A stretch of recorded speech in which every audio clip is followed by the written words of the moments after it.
Hi, everybody, and welcome to another fantastic Wednesday with Cosmic Sis-Stars show and myself, Anne, Anulas Angel Place, and Corinne Mooney, uh, liquidenergyhealing.com, right? Yes, thank you. And so, very welcome to the Cosmic Sis-Stars show with Anne and Corinne. And today we are diving deep into a topic that touches the very core of our being: sacred spaces, creating environments that reflect your soul. It's a very deep and interesting topic because our environment and what we are surrounded with plays a lot of a huge role in our life, right?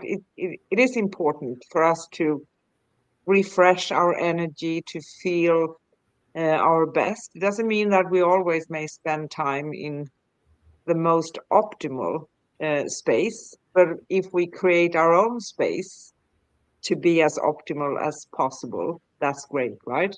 Yes. In a world that often feels chaotic and overstimulated, finding a sanctuary isn't just comforting, it's essential.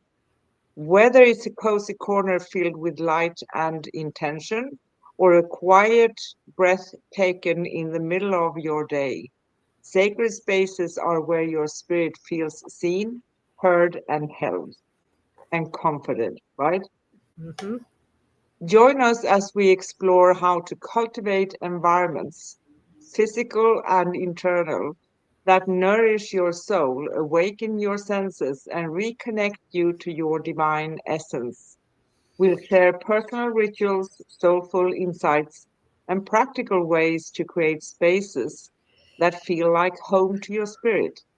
And today we have Wednesday, September 3rd. And again, we talk about sacred spaces, creating environments that reflect your soul. You can find upcoming and past episodes at angelplaceonearth.com/upcoming dash past. Here we go again. You can find our series at angelplaceonearth.com/series dash cosmic dash guardians. And our last show on Cosmic Guardians was last Wednesday, August 27th, with Cosmic Sisters Anne and Corinne discussing the Celestine Prophecy Insight 8. The spiritual evolution, humanity is moving towards a higher state of consciousness. So it's kind of, like always fitting to talk about spaces and environments. And we do go live for you every week, every Wednesday on youtube.com/at angel place on earth/streams. And you can connect with us, find upcoming shows, past episodes, read articles, find Corinne's phone numbers and her website and mine at angelplaceonearth.com/cosmic guardians. So you can find out everything about us over there, right? Yes. And we go live on YouTube and we stream the replay after the show at facebook.com/cosmic guardians. Well, enough talking, right? Let's dive into the topic. Wow. Uh, uh, I think we need a sacred space here. Maybe we need to Yes. pause. Okay. Uh, when you came up with this brilliant idea, um, I sat down and all of a sudden my hand started moving. And this is what came out of it. My sacred space. Where is my place of solitude? Where is my special place? Where do I go for sanctuary? Where is my sacred space? I seek my inner sanctuary. I feel a longing to connect, a place beyond the time and space, a place to pause and reflect. In the chaos and the congestion of the world around, where in this confusion may my soul rebound? The need to compete and make it to the top and we just keep running, afraid to stop. We are consumed with the feeling of despair. How can I find my way back and become totally aware? In this world, I feel I have lost my place, always running, doing, running to complete the race. I remember my solace deep within my being, beating within my heart. This is my true sanctuary. From this place I will never depart. I connect to the stillness within. I open my heart and let peace begin. For within my soul lies all I seek, my sanctuary, my sacred place. I go within, and there lies the key to my special place. Where is my solace? Where is this place? Deep within my heart lies this sacred space. Deep within my heart. Wow. Thank you. That's beautiful. Well, thank the universe, because all I did was put pen in hand and write it down. So apparently, the universe is in full agreement that we need to reconnect to that divinity within ourselves. Yes. That is the true part of us where we can find that wonderful space to just be Yes, in this moment right now, here, right? exactly. And moving into that space is going to allow us to stay connected to who we truly are. Exactly. And the big part is when we connect with ourselves, right? Yep. And we surround ourselves within our homes or environments, so we kind of create that space.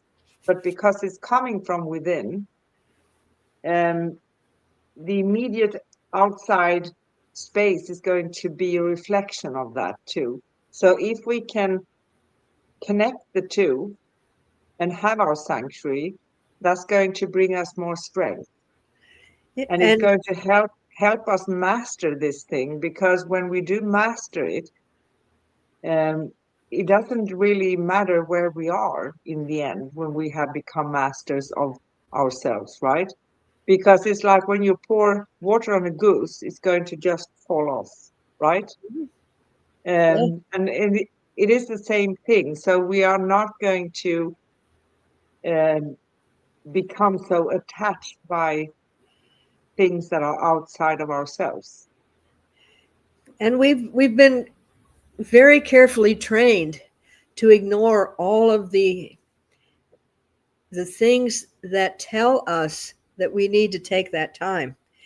Um, I'm going to ask everybody to remember when they were small children, and our greatest concerns are, what are we going to have for breakfast? Where's my favorite shoe? What causes moonlight? And the very favorite, are we there yet? Because we're in the now, we're in the present, and we automatically go in and out of our special sacred place because we haven't been taught that that's a waste of time to take that time. I can remember any time that I would pause from doing something, and always, Karine, stop wasting your time, stop daydreaming, stop this, and I craved that solitude and did not know that I was giving that to myself.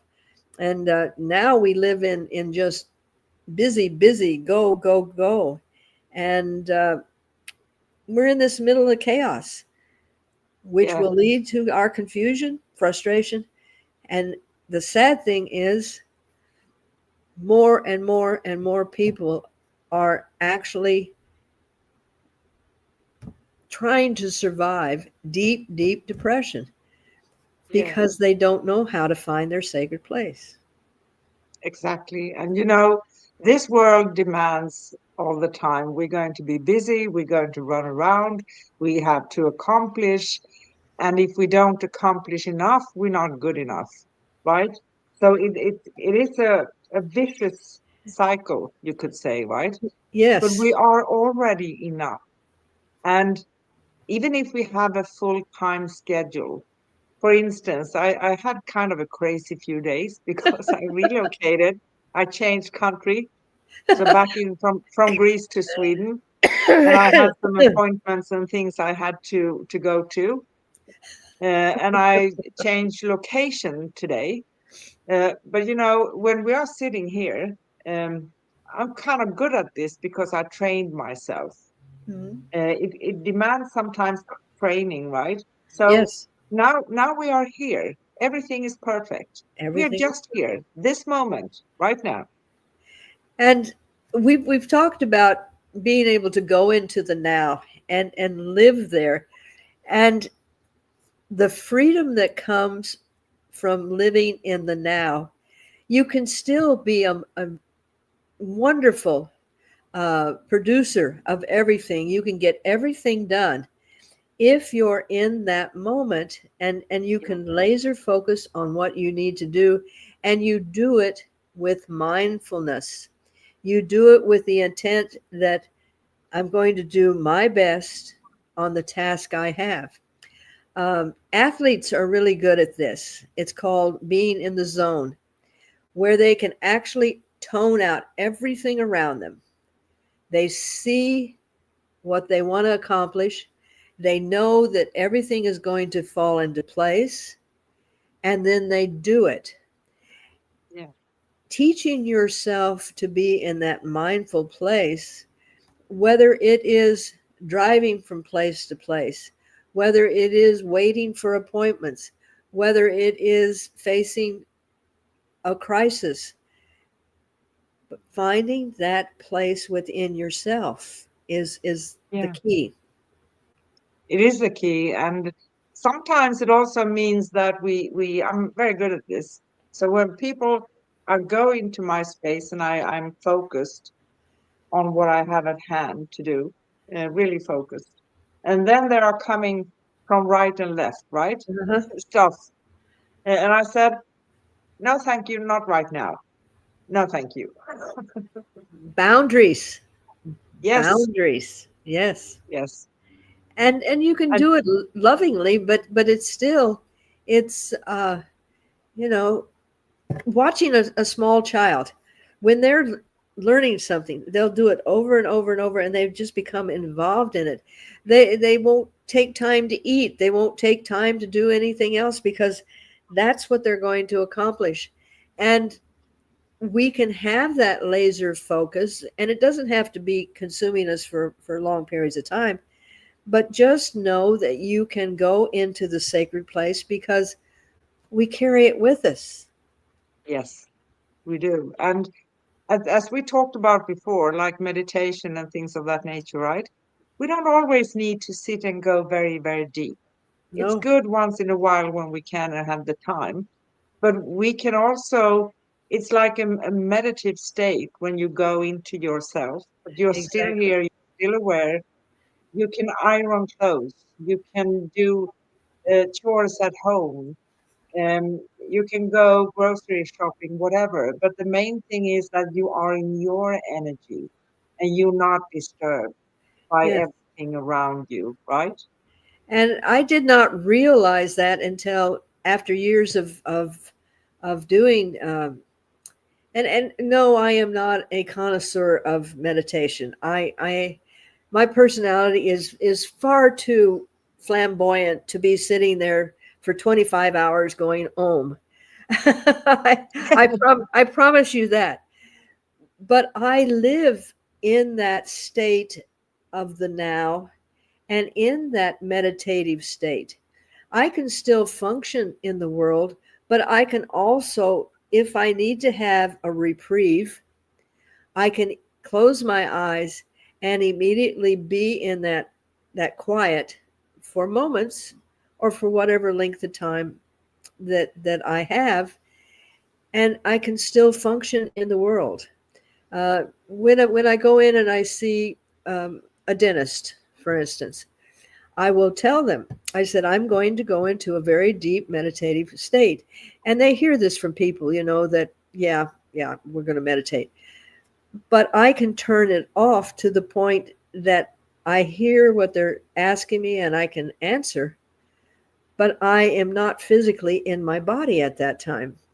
And, and because I do it so often, I live there, that I can go into a real deep state, or I can be in the state where I am functioning in the world, but I am still in that peace. Yeah. I can do that too. Sometimes to the point where I function and I see things and I'm aware Yes. and I hear things, but you may not get the right answer from me because I'm somewhere else. That's true. you know, the body is here, but Yeah. we're in our happy place. And people ask, where were you? Yeah, I Yeah, was somewhere else, I said. I really was. And people will see that when a person just goes and they'll say, "Where were you?" That is actually when you are in that meditative state. And people do it unconsciously because the body is trying to let you know that you need to take a time out. Um, Running our bodies and our mind 24/7. I tell some of my students that it's like buying a brand new car, filling it to an endless amount of gasoline, turning it on, putting it as fast as it will go with a brick holding it down, but keeping it sedentary. So it's just running. Well, it's going to wear out. It's going to start having problems. It's going to uh, malfunction. And that's what we do to our bodies. And we have depression, we have stress related illnesses because we don't know how to press the pause button. Yeah. So we have actually someone posting something. SB. Hi, SB. We see you. Thank Hi you for again. joining us. Hi. Because people pissing us off, so our brain leave them. Basically, if you are around people that are not uh, supportive, now we have to live with supportive people and non-supportive people. That's part of the adventure that we're having here on Earth. But being able to mentally move out of their space. And there again, the four agreements. Don't take it personally. Don't make assumptions. And if you do that, you are in a neutral state. And when you're in a neutral state, like that goose, you can throw the water on me, but it's just going to roll off. I'm going to be able to engage with you and I'm going to be able to resolve what we need to resolve, but I'm not going to let it get in and tear my soul apart. Exactly. And sometimes also, if it's someone that we don't, because people have a tendency to pop things, even strangers, right? But you don't need to interact with that person. You No, can state what's in your heart and then you just go. Bye bye. exactly. Arrivederci. Exactly. We can, you know, one thing that uh, was said was in some situations, you just choose to be kind and you don't have to be right. I mean, if it's a matter of life and death, yeah, you're going to have to put a little, I think I'm going to do it my way because I know my life is dependent on this. But if it's just a conversation where somebody is pushing you, trying to get you to interact with them, they're stealing energy. These are the Yeah, vampires.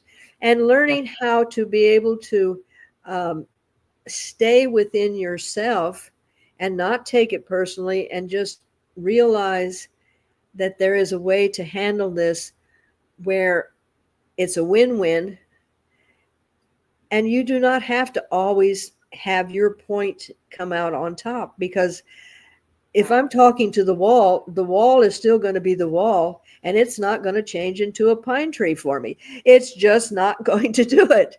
And there are people No. that are like that, and Yeah. that's okay.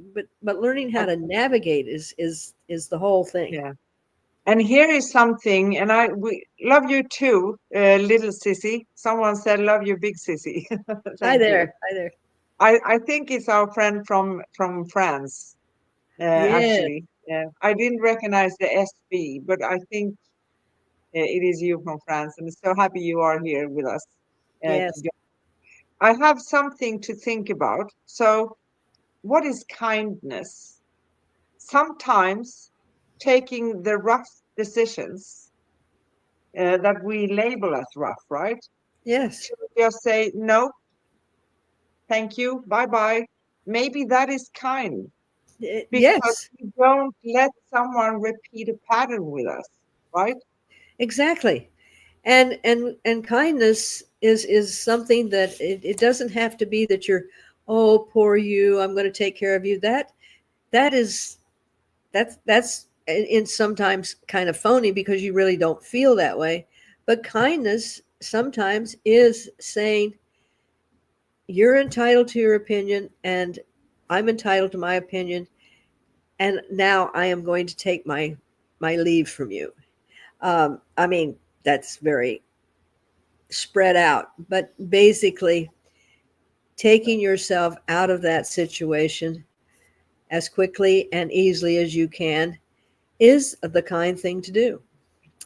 Yeah, And because you're never going to change somebody's mind, and the only thing you really have control over is how you perceive how you need to do what you need to do. And exactly.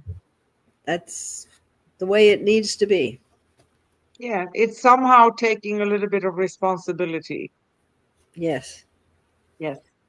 So I want to go back a little bit here and say, because Okay. you wrote three questions. So we have them, and when we have my three questions, five questions, Oh, right? okay. Oh, Okay. at the end. All right. So what does it mean? What does it mean to have a sacred space? To have a sacred place is to know within yourself that you always have a place that you can be in joy, in conflict, whatever. And there again, if you're being confronted by someone and you go into your safe sanctuary and hold that you know your authentic self, and you allow whatever needs that they're going to have coming at you, and have it just evaporate. You don't have to engage. We really do not have to engage with people that are causing that.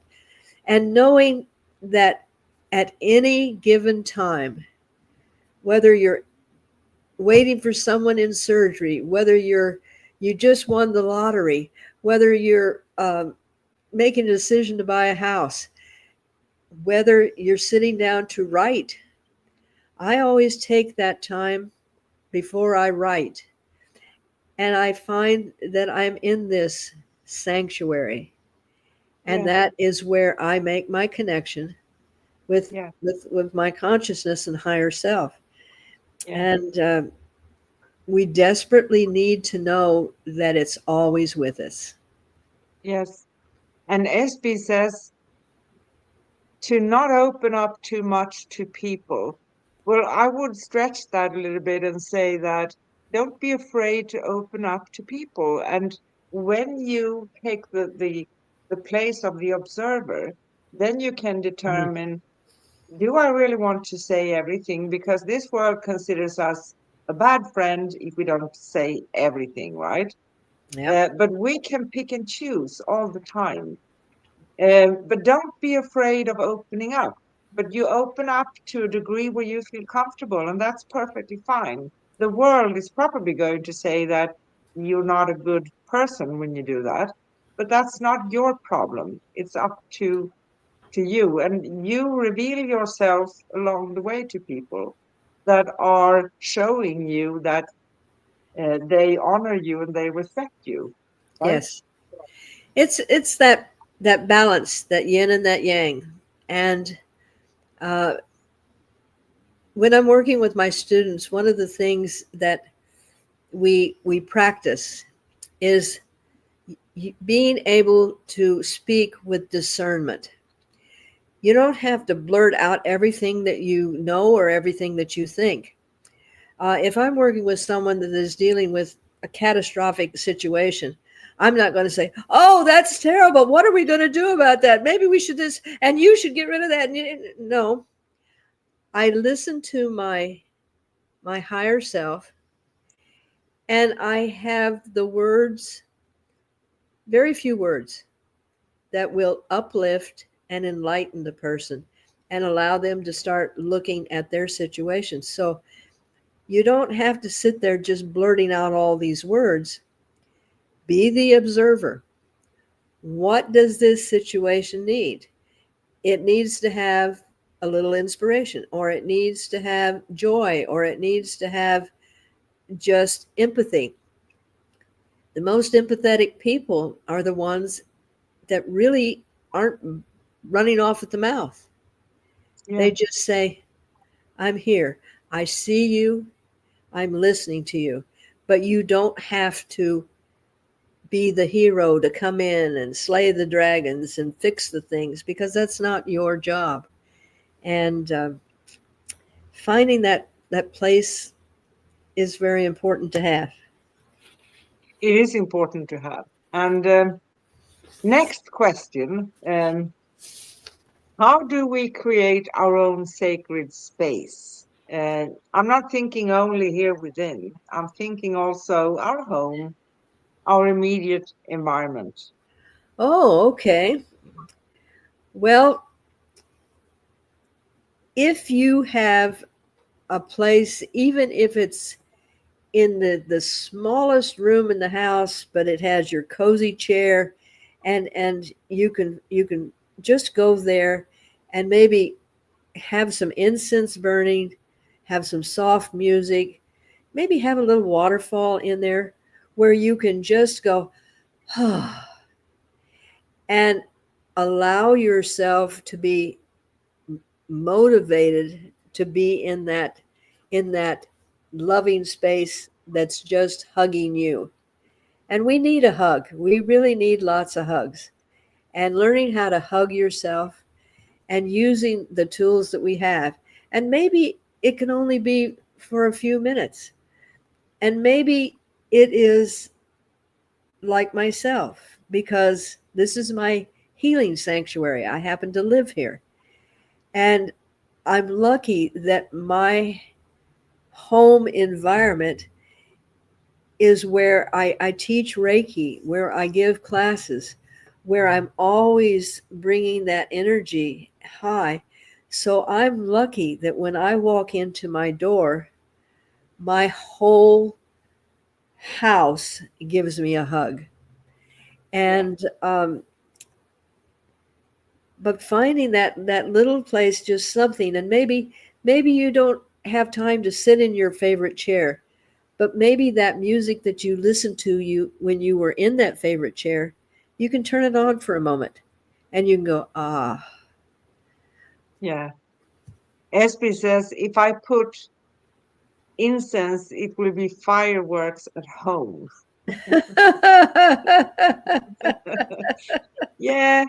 Um, if you have those things that are for smoke and the fires and stuff, maybe that's don't put it under there, put it somewhere else, right? Then step into nature.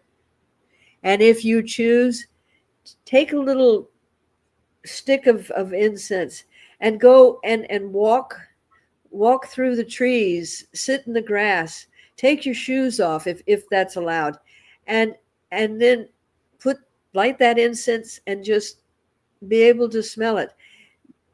Finding a place where you can find that reprieve. And yes, and if you're near the ocean, the ocean, the ozones near the ocean will also be very healing.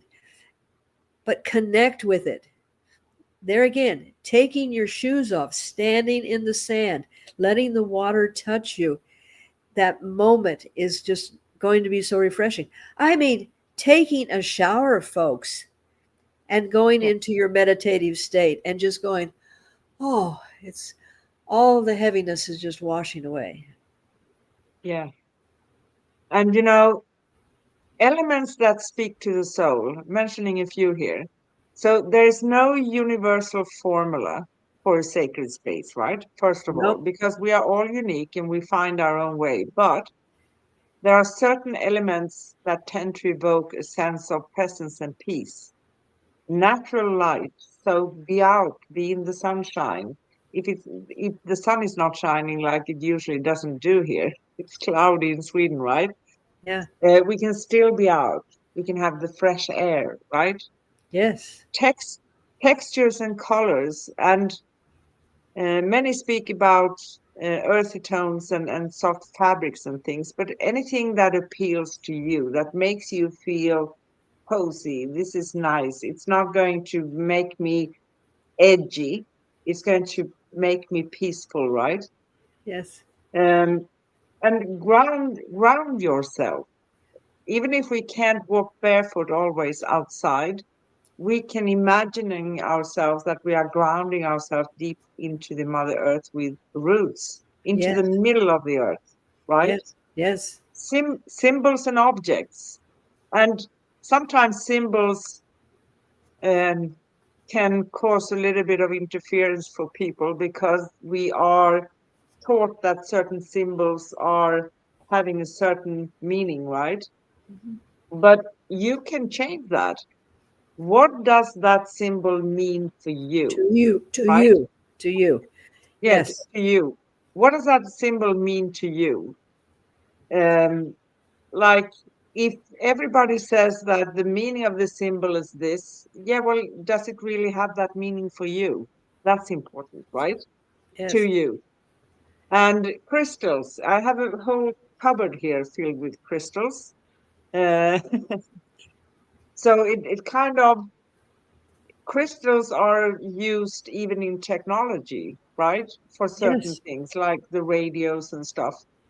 Um, so they are emanating different vibrations and frequencies and energies. Yes. So bring in crystals, the ones that you are feeling something for, and sound and scent, right? Like incense. Yeah. Not starting a fire, but incense, right? Yeah. Music, chimes, crystal bowls or crystal pyramids. I have a crystal pyramids that you can cling on and it's giving off a beautiful sound. Yes. Anything that you feel drawn to, and that's the key, I think. What Yes. do you feel drawn to? Painting, yeah, Painting. painting. That's Yes. yeah, Dancing, movement, yeah, singing. Your greatest way of connecting to your higher self is to sing, to sing. And it doesn't have to be opera, it doesn't have to be a song, just humming. And when you hum, it resonates things within your brain and your body. So that's why the chanting that they do when they're meditating, the ohms, their vibration, their frequency, which we've talked about how important they are, and anything to just allow yourself to disconnect from the chaos. You're not disconnecting from the world. You're disconnecting from what you do not need to have in your space and yes, focusing on what you do need.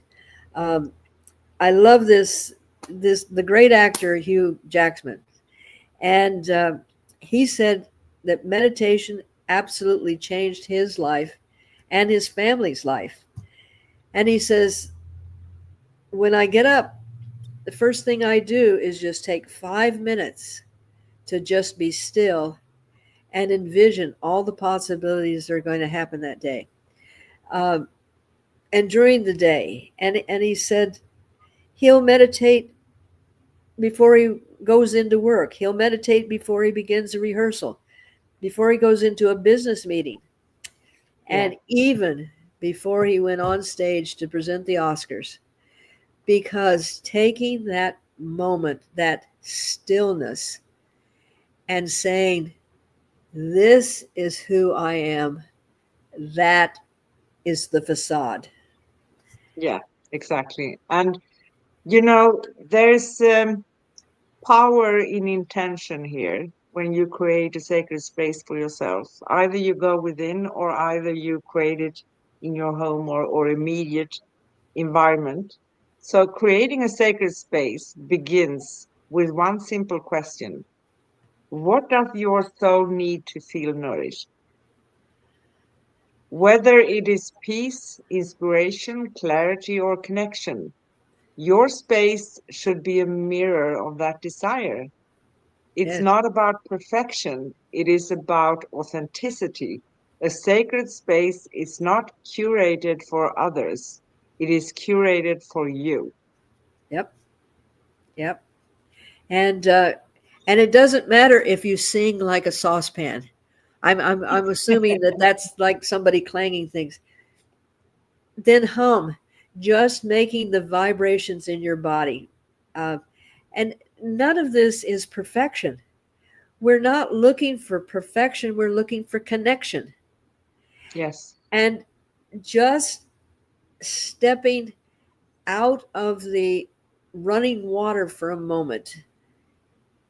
You're in a stream and the water's really getting rapid.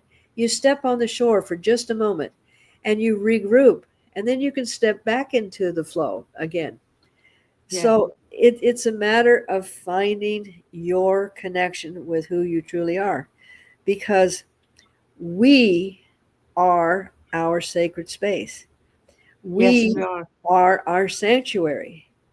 For we are pure human and capable of creating our divine connection to our own personal divinity, Yes, wherever you are. where you are. Exactly. And you know, I think we can also touch a little bit about because we sense energies, right? And when we feel energies that we don't really feel are um, the best that we want to sit in, right? Exactly. There are some techniques actually to do. I have a very fast one, um, and it's functioning tremendously good. For instance, you can place your home and yourself and anyone else that you have their approval of. That is important because we don't ever do things for others without having their Yes, approval for things, right? correct. So I place my home and myself and my immediate family within a crystal city with at least 500 megahertz energy. And there's a reason I say at least. So it can go up if it's needed, and that's going to be by itself, right? But we want to have the lower level at 500 megahertz energy, and that's a very high consciousness energy. It Yes, means that we are going to, when we are at home, and within ourselves, we are going to train ourselves and be in high consciousness energy, and that's beautiful. It is very, very helpful. That kind of kicks off things that are not really so positive or high vibration, right? yes. And when you place especially your home, uh, and I mean, you can put it around your vehicle when you're driving, and it really really is an amazing feeling when all of a sudden it's like that goose, and everything is just kind of going past you. And because I do healing here, I want this sanctuary to always have that higher frequency and be protected. And basically I do have the whole area from the edge of the street, the edge of my property is all in a protective bubble, so to speak. And I've had people that feel energy, and they've walked up to my house, and they puzzled look, and when I open the door, and they say, "Do you know there's a force field around your house?" And I said, "Well, of course. I doesn't every doesn't everybody have their home and their being, and I put that around me when I'm out in the world. Uh, it doesn't disallow me from engaging with people that I see, but it allows me to be in my sacred space. So I am coming from a higher consciousness when I do engage with them. Yes. And that's perfect, isn't it? Right? Absolutely. It's there is nothing wrong with. I mean, if you buy something from Amazon, doesn't it come wrapped in bubble wrap and in a box? Isn't it Yes, protected? They don't yes, just it is. throw it at you. So so we must protect what is sacred, and we are sacred. We Yes, are divinity having an earthly experience. And we are. yes, And we can make rituals for ourselves, right? Rituals and presence being in this moment here right now, not holding on to the past because it's already gone. We've gone through it already. It's not there. We can yes, hold on to the memories that we feel aligned to and the lessons and the learnings. But no worries, right? And not being in the future either because that didn't happen yet. So here and now. So a sacred space is not something static, it is alive, meaning that it comes, it evolves with you, correct. incorporating rituals, whether it is meditation, journaling, prayer, or simply sitting in silence, infuses the space with energy and meaning, because it comes from you. You're radiating from yourself, and that helps too, right? These rituals do not need to be elaborate, they only need to be sincere. So do your own thing, what you feel drawn to, right? Right. And presence is the true magic. When you enter your space with awareness, it becomes like a portal, right? A place where time slows down and the noise fades. Uh-huh. A place where you remember who you are. Yes. And that's the key to remembering that beautiful, authentic, pure human that always is. And our friend said, that people will try to do bad things to get to them. Yeah, And remembering the Celestine prophecies, it's all about energy. And these people aren't trying to destroy as much as they're trying to get a reaction so they can feed off your reaction. And yeah, this is where, when we're in our sacred space, all of this is superficial. It is almost like somebody is hurling these things at you, and there's this invisible force that just allows them to fall to the ground, which does mhm. infuriate the person that's trying to get into that energy. By the way, um, Yeah, exactly. And I can talk a little bit about that too, because I've experienced a few things. First of all, if we are a strong believer in that someone can hurt us with sending bad things towards us, we yes, need to work on our beliefs. Because I absolutely, promise you, in essence, if we believe, it's going to get worse for us because we have this belief that someone can harm us. That is the exactly. first thing.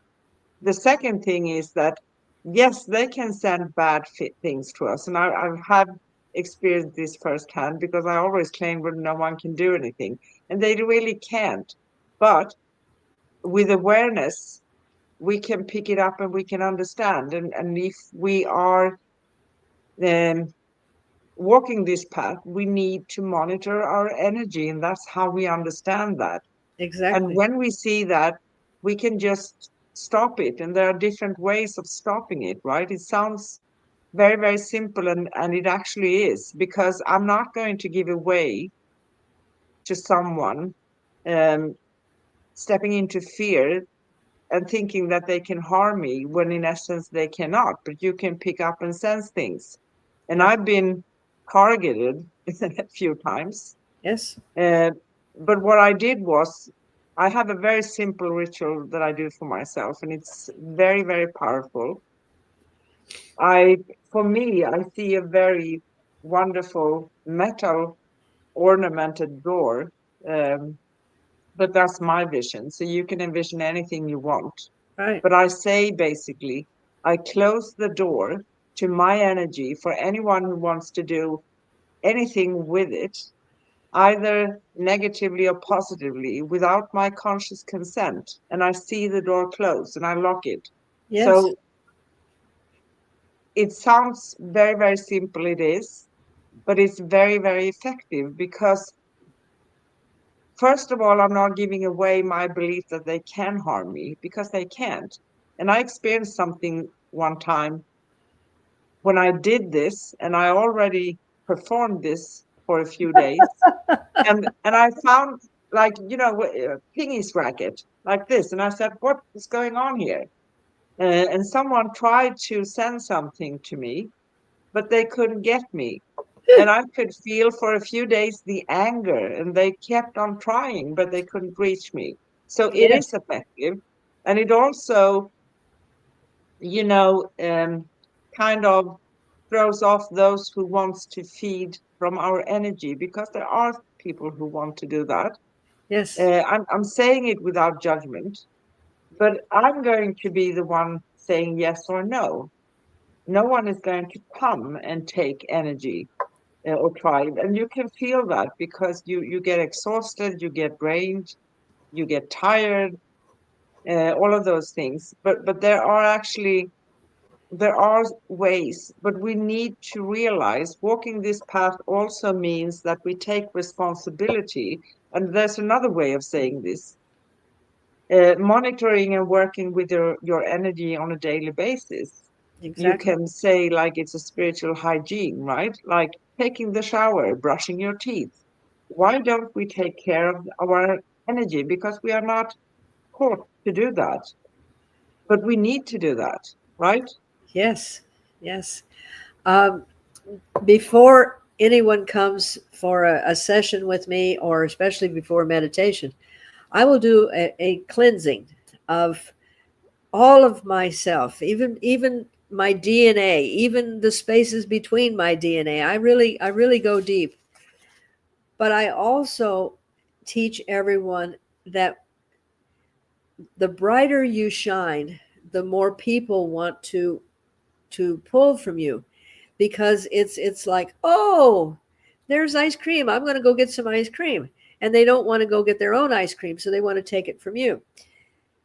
So I tell them that this is also protected with saying that nothing, no thought, no being, no thing can be in this space that is not absolutely for our highest purpose. So they can't hang around just to get their jollies, so to speak. If they are not contributing to our higher being, they're obliterated before they come into anywhere near. And I love your uh, a to shut that door. And I used to say there's a little picket fence around my house, and that gate will move both ways. But when it's closed, nobody can come into my space. And the beautiful thing that you said about our Our spiritual hygiene, we don't daily think, okay, now I've got to wash off all that stuff that I picked up when I was out at the market. I've got to do this. I've got to recheck everything. Um, I literally have my crew that 24/7 and even faster than that goes around and checks my bubble. Are there any little holes in it? Are there any cracks in it? Does it need to be polished? You've got, just like you mop your floors, you got to mop your energy. you know Exactly. And it's nothing strange, or it doesn't really take a long time either. But I think it's something that we need to do, because that's how we um, prevent a lot of things, Yeah. and we can remain true to ourselves and true to ourselves and grow. Because if we continuously are being drained of energy, that is not constructive. It's bringing us down, right? But it's like you said, I love what you said too. Like, oh, there's light over there, right? I'll go and grab some. Exactly. Exactly. And one of my students is has now decided to go to the uh, South. Now, in America, yes, we are all here, but literally, if you go into the South, that's like going into another country completely.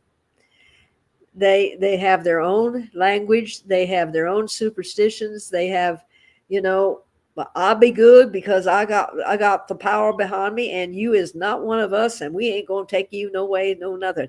So I mean, she's here is this beautiful child. She's 23, and she's just glowing with all this energy, and she's been attuned now, and she wants to go and be in this environment. Well, they sense that she is not only different, coming from another state. I'm laughing. There's beautiful Southern people, but they can really get a little tasty there. But she just glows with this empathy and this everything else. So she's going to stand out even more. So they're going to be very suspicious of her. And I said, of all the states that you could go to, South Carolina probably was not the one that you would be the best in. But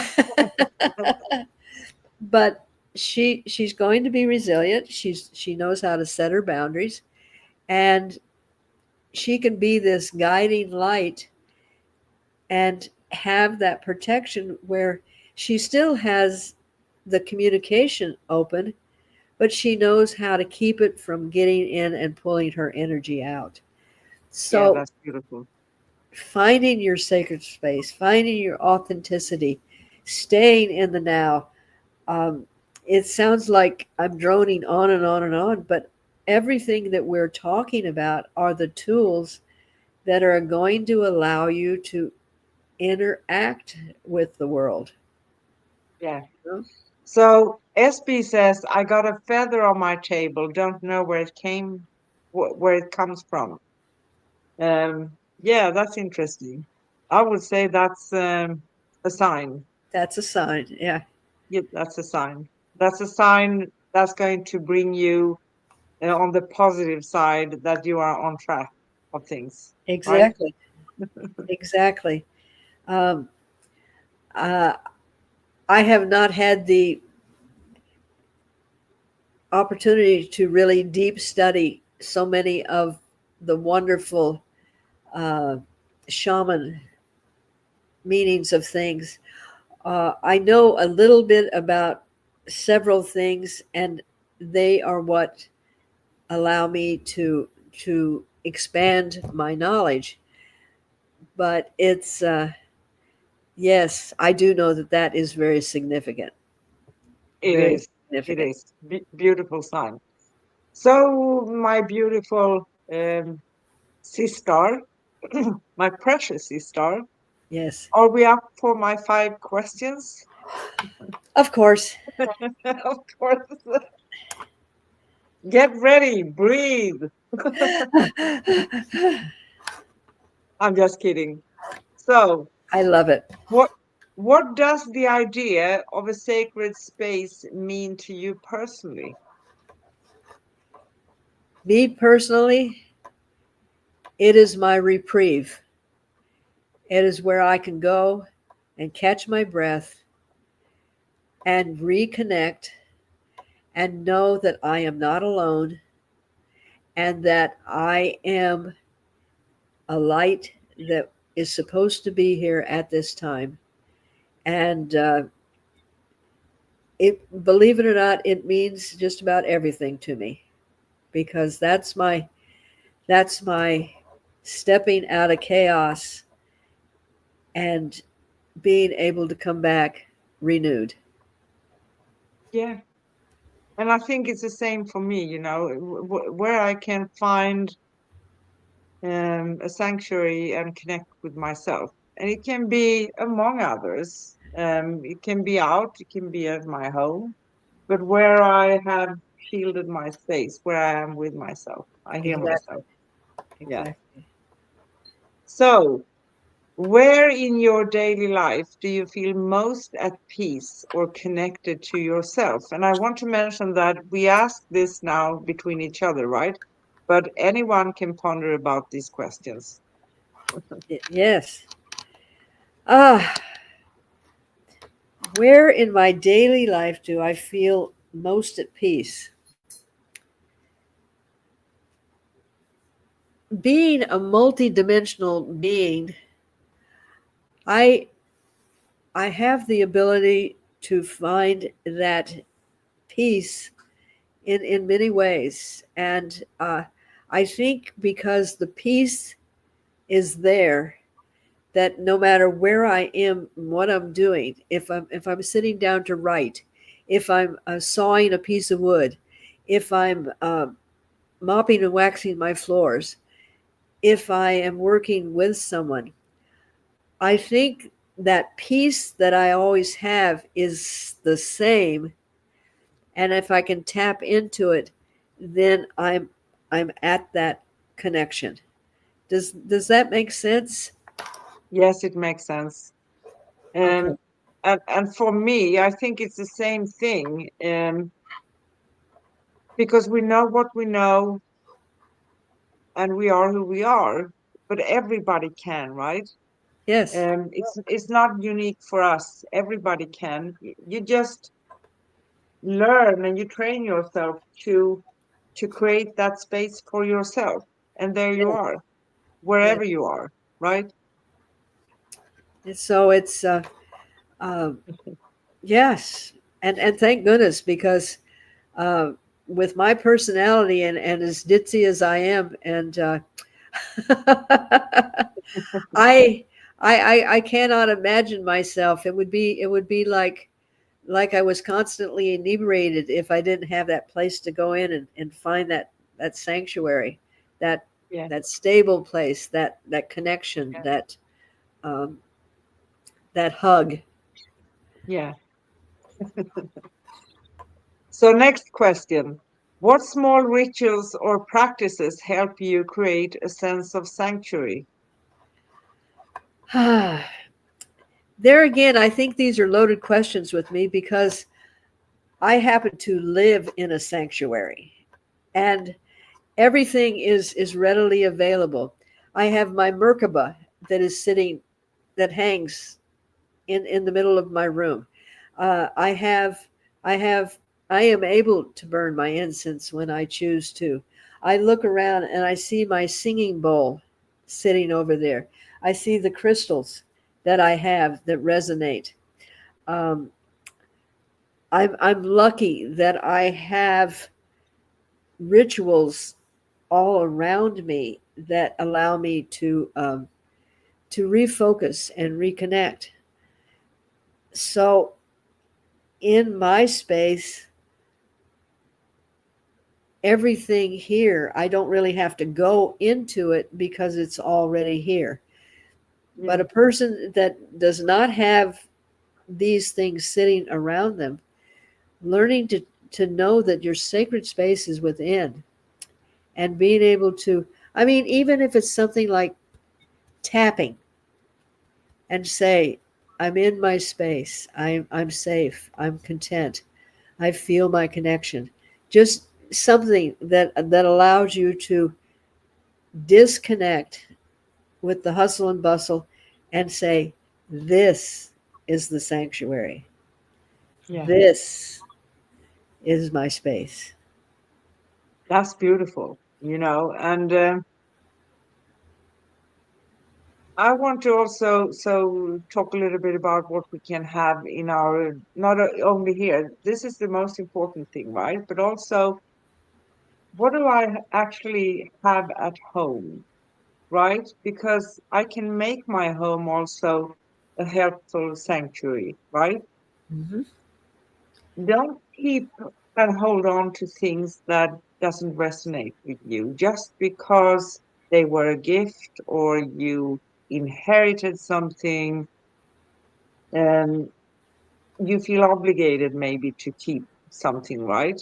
Gifts, they can be re-given with a good heart for someone that you may think, um, because we can't be sure when we give something, but we may think from our perspective that this is something that someone else could enjoy, or maybe they actually say that if they visit your home, that they like something and you can give Right. it away then.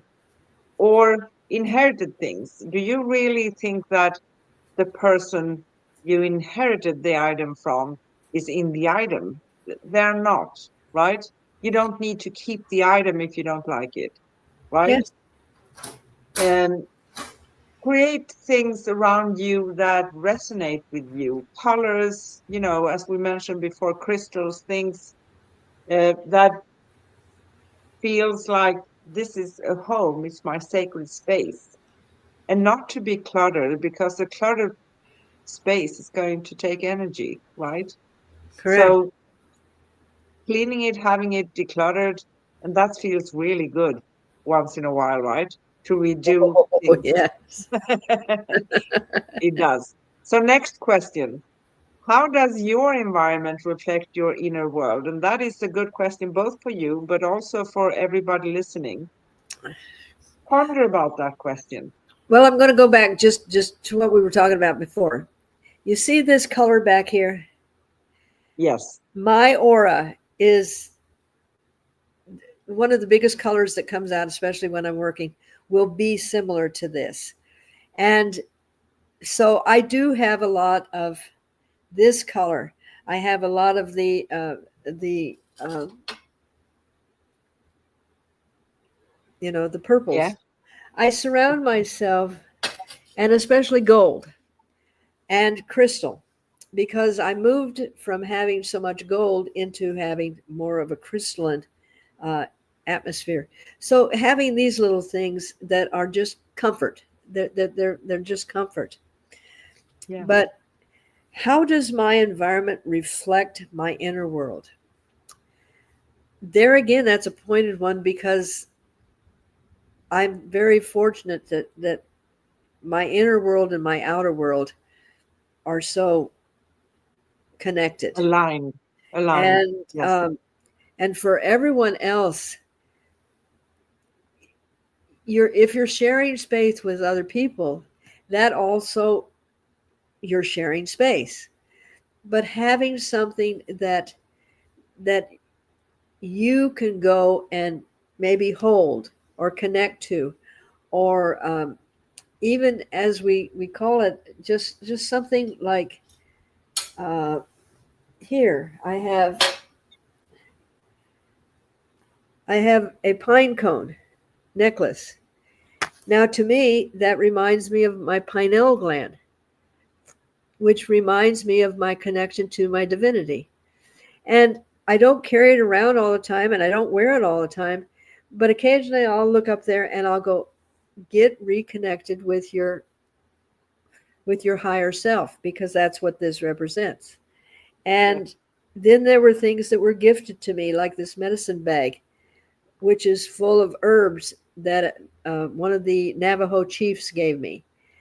Um, I don't use it as a ritual, but I keep it here because it's a reminder of the love that this person had for me. We shared energy. And these are things that help me reflect how I feel about my inner world, and therefore they allow me to be stronger in the outer world. That's beautiful. And I do the same thing. I surround myself with things that has some sort of meaning for me. And that Yes. also means, like we talked about before, that sometimes we do rearrange because we are continuously transforming and changing, and therefore we need to adjust our environment, uh, changing appearance on things, maybe changing some stuff here and there. But that's perfect. It's fine. And something that many feels that is challenging, once we have chosen this path, we tend to transform quite often. In the beginning, we think that that's going to be a one-time thing, but it never is. It's a continuous thing, but it's Yes. getting easier because we don't resist, right? We are not remaining in resistance. And we So don't, yeah, go.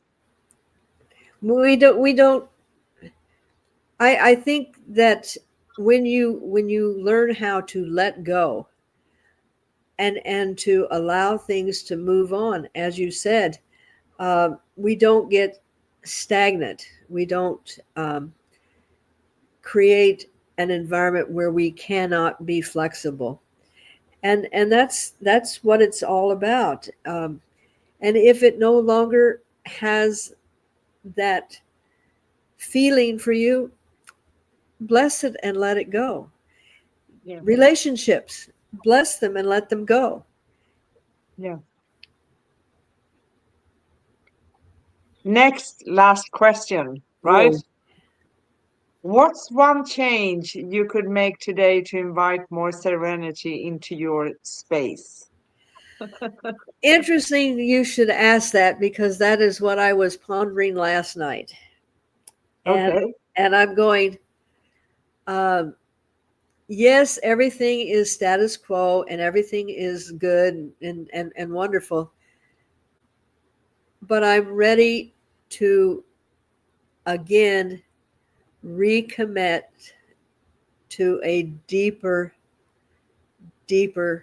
conviction with myself, uh, and do more of what I know makes me really thrive.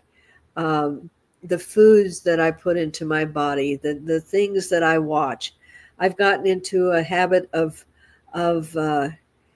needing to get, when I've got things to get done, and I'll put on things that'll motivate me and make me hurry, but they're not really my sacred space. And I was just thinking last night, which I thought until about 4 o'clock this morning, even knowing I was getting up at 6 o'clock, um, because my inner knowing was saying, it's time. You've done all this physical cleaning in the house. You've been eliminating junk and things that no longer serve you, and it's time to start doing my inner homework too. And Yes. Yes. we're always called to clean house every now and then. Our beautiful friend in France, SB, she says, the color of your cover is my favorite too. A very Isn't healing that a color. bliss? Yeah, Yeah, very it healing is. color. And I have a secret to tell you because Oh, whenever I had my aura made for me, that bluish green, that's mine too. yeah. Yeah. Um, I saw that one time. I was in a pool, and I had my hands on the edge, and I'm just not here, but I wasn't consciously meditating, but I was just kind of like in that space between the worlds, and all of a sudden I just saw this over my entire body, and I go, "Oh, that's cool," you know. And I mean, our aura is multi. I mean, we're Yeah. always having different colors, but My primary are the white and the gold and the healing colors of the blue and the purple. Um, and but one time after my house burned down and I was living in a rental, and I still had the Christmas party for the family. And my husband's ex-wife was going around taking pictures with just a normal camera. And she came up to me and she said, "Every time I start to take a picture of you, there's interference. There's like this haze around you." And one of her pictures literally shows my aura. And this was a Wow. normal camera. And I go, wow, I must have really been tapping into it that night. But yeah, I think these things are so fantastic because I don't see them, but when other people see them, it's like, woo, that's cool. Wish I could have seen that. That's beautiful. So, are you thinking that it's time to wrap it up? I think so because I'm afraid you will come up with some questions that are going to be way beyond my capability. Look, I'm going to create some for next week from Oh, now. yes, I've you got are. I can always depend on you. Uh, I don't know where you get these, but out of the osmosis and everything else, you go, oh, I think we'll just throw this out there and see what happens. And I love it. I really do. So, before we wrap it up, finally, you can find all past episodes and even upcoming shows at angelplaceonearth.com/upcoming dash past. Our next upcoming show on Cosmic Guardians and Cosmic Sis-Stars show is next Wednesday, September 10th, with me and Corinne, and we will talk about The Celestine Prophecy by James Redfield, Insight 9. Wow. The mystical experience, experiencing the divine in everyday life. So, isn't everything a chain here, like progressing forward? And we launched a 12-part series this year in May, where we dive quite deep into the Celestial Prophecy by James Redfield. And we are now at, from 12 insights, we are now next week at number 9. Yep. So we have a few more to go, and we're going to end this series, which we stream every 2 weeks, to have some other things to talk about in between as well, with a summary of all 12 insights. That's going to be an interesting one. And we do go live for you every Wednesday in the US and Europe, and Thursday in Australia. So we don't forget the people down under. You can connect with us, find upcoming shows, past episodes, read articles, find phone numbers to Corrine and her website, and find me as well at angelplaceonearth.com/cosmic guardians. And right after this live on YouTube, we will stream the replay also on facebook.com/cosmic guardians. So thank you for joining us on this soul nourishing journey today as we explored the power of sacred spaces. We hope you feel inspired to create environments both around you and within you that reflect your truth, your peace, and your divine essence. Remember, your sacred space doesn't need walls or candles. It begins with intention. It Yeah. lives in your breath, your presence, your pause. Until next time, keep honoring your soul, keep listening to your inner wisdom, and keep showing up as the radiant cosmic being you are. We see you, we hear you, we honor you with infinite love, peace, and joy. And this is Karine and Anne signing off from the Cosmic Sisters show. Stay sacred, stay connected, and stay cosmic. What do you say? I'm out of words. You were eloquent. Thank you. So I'm just going to put ditto to what you said because that couldn't have been said more perfectly. Thank you. Thank you so much. And thank you, everyone, joining us. And see you next week. Love you Bye. all. Thank you. Bye.